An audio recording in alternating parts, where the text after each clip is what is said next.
Yankee Stadium hums like a beehive at dusk, and I'm here to ask a simple question. When a giant wobbles, do you step back or step in? Washington Nationals at New York Yankees, August 25th, and the market is already singing pinstripes. I hear it too. But I also hear the hush that comes right before a one-run verdict. Pitcher versus pitcher. Brad Lord carries a rookie's lungs and a veteran's poise, a 3.46 ERA, and a clean 1.25 WHIP across nearly 100 innings. He wins on location, not velocity. Yes, the Mets tagged him last time out.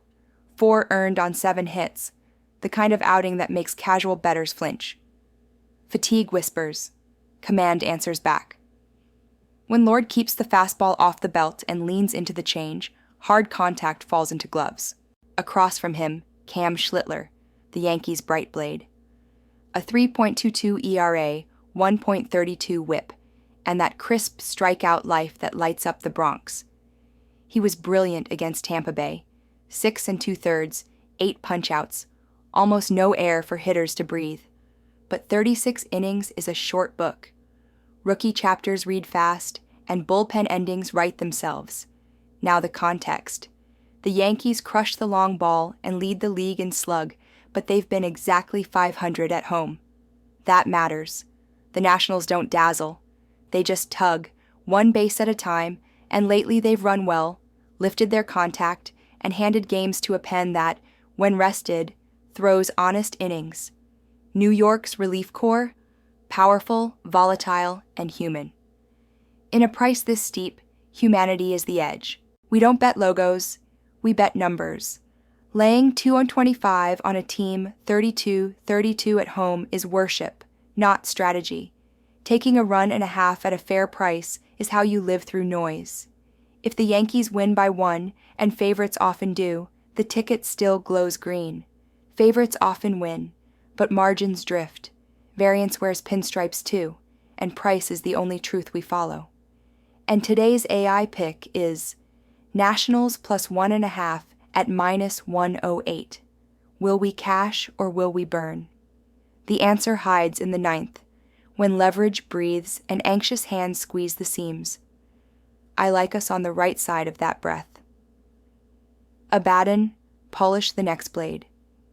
The room is listening, the market's leaning, and we have one more question to ask before the night decides.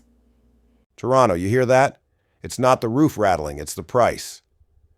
Twins at Blue Jays, August 25th, and the book hung a tight number with a loud narrative. They want you on Toronto and over. I don't tip my hat to noise. I interrogate it. Pitchers first. Joe Ryan comes in like a scalpel. 2.96 ERA, 0.94 WHIP, 4 seam at the letters, split change vanishing down the well. He lives in the zone without living dangerously, and when he gets ahead, hitters get small. He's not here to trade haymakers. He's here to suffocate innings. Max Scherzer needs no myth. 3.60 ERA, 1.08 WHIP, the conscience of a strike zone and a courtroom stare. He'll give you a walk if it buys him a swing on the edge. He still owns the backdoor breaker, and if you chase, you write zeros for 6. Context. Toronto leads the league in batting average and almost never whiffs. That sounds explosive until you pair contact with Ryan's command. Contact against high carry becomes can-of-corn geometry. Minnesota's lineup? Bottom-tier average sporadic power. That's fine. We don't need fireworks. We need silence. Bullpens? Both imperfect. But aces eat the front and shorten the window for chaos. Low total, elite whips, first strike rates that tilt counts. This is the math of restraint, not excess. Numbers tighten the knot. Toronto leads MLB in average and trims strikeouts, but run creation hinges on sequence. Ryan's ride plays above barrels. Mishit flies turn routine when he's precise. Scherzer controls tempo. He'll pause a rally, reset breath, and win count. Minnesota is 26-40 on the road. Production travels inconsistently. With 2 tempo tyrants and thin early scoring windows, first 5 leans under, and the full game follows unless both pens collapse. Market heat leans Blue Jays, leans over. Good. Let them.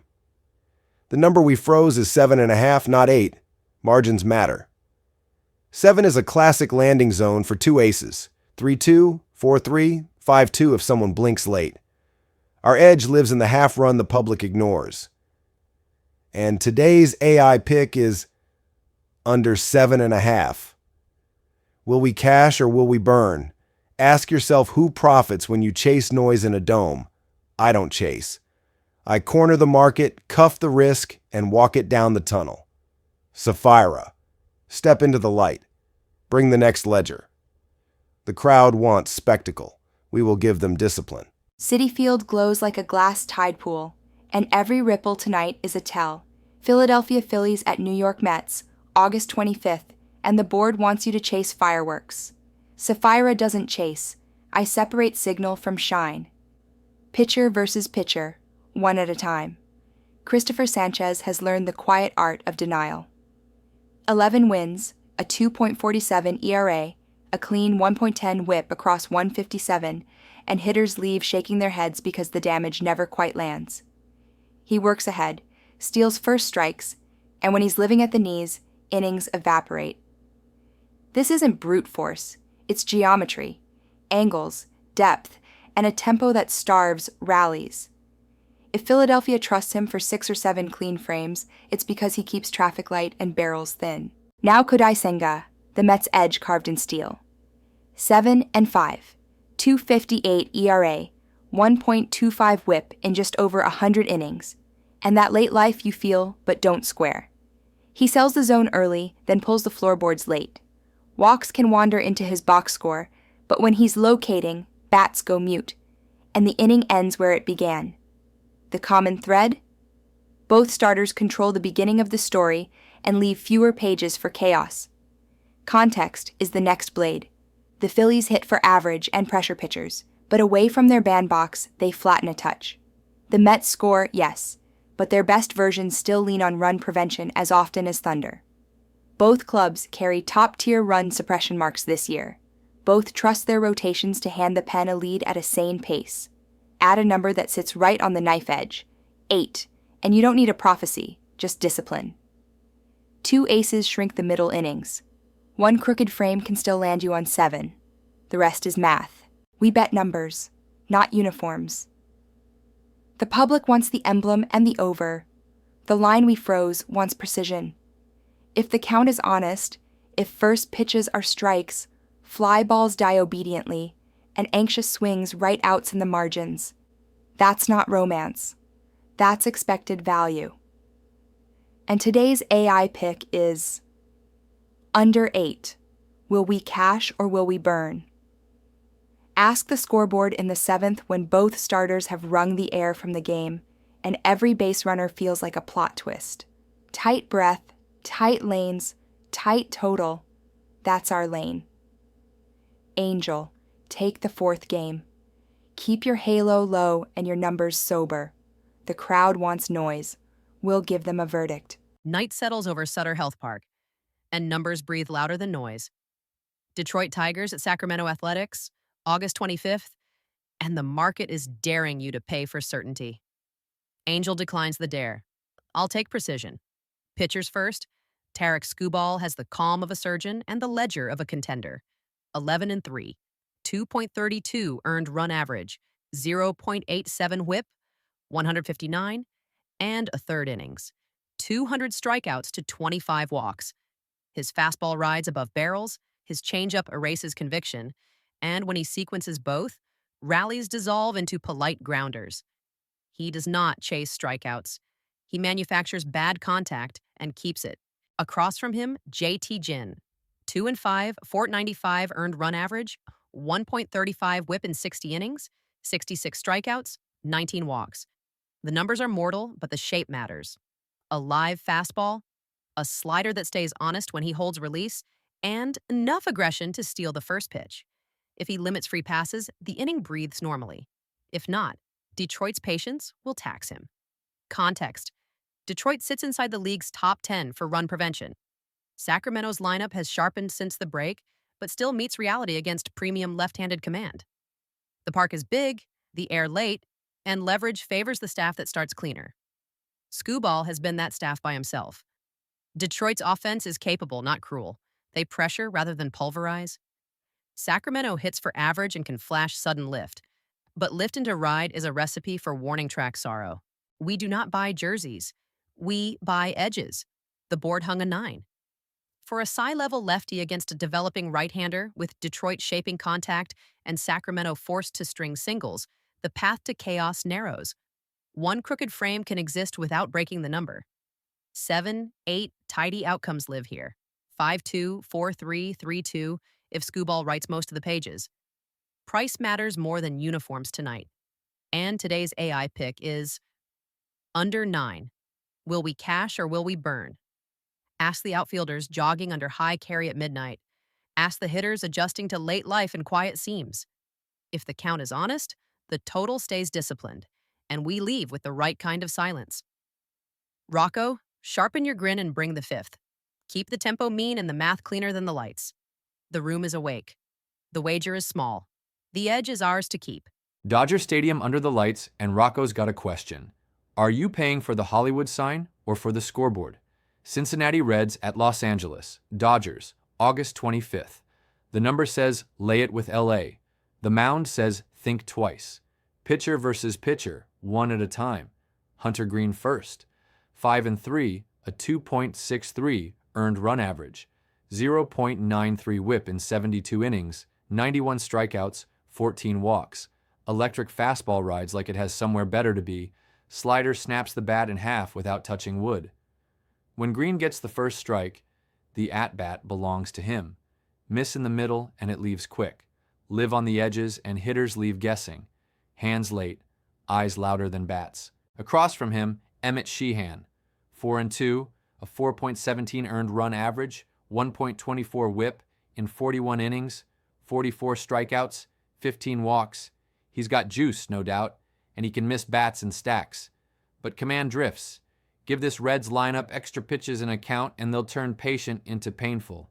Sheehan can look brilliant for 2 turns and then cough up a crooked one if the slider leaks or the fastball flattens.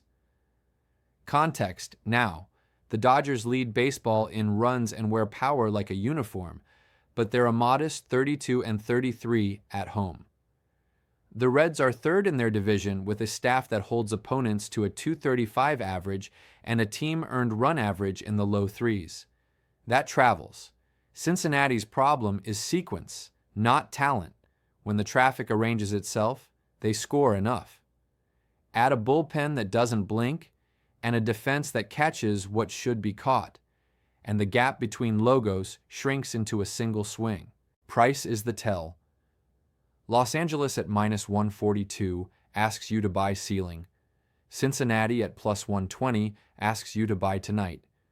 Green versus a right-handed heavy order with strikeout appetite. That's a bet I can count.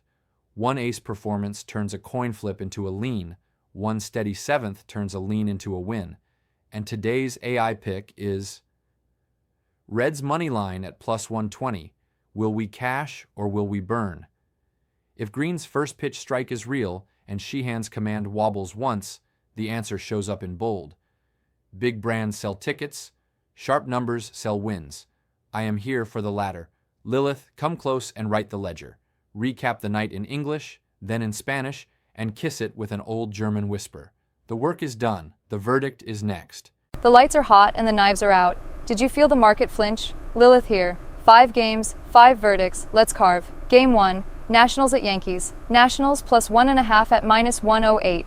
Game 2, Twins at Blue Jays, under 7.5. Game 3, Phillies at Mets, under 8. Game 4, Tigers at Athletics, under 9. Game 5, Reds at Dodgers. Reds moneyline at +120. Ahora en español, la cuenta es la misma, pero más afilada. Juego 1, Nacionales versus Yankees. Nacionales +1.5 en -108. Juego 2, Mellizos versus Azulejos, menos de 7.5. Juego 3, Phillies versus Mets, menos de 8. Juego 4, Tigres versus Atléticos, menos de 9.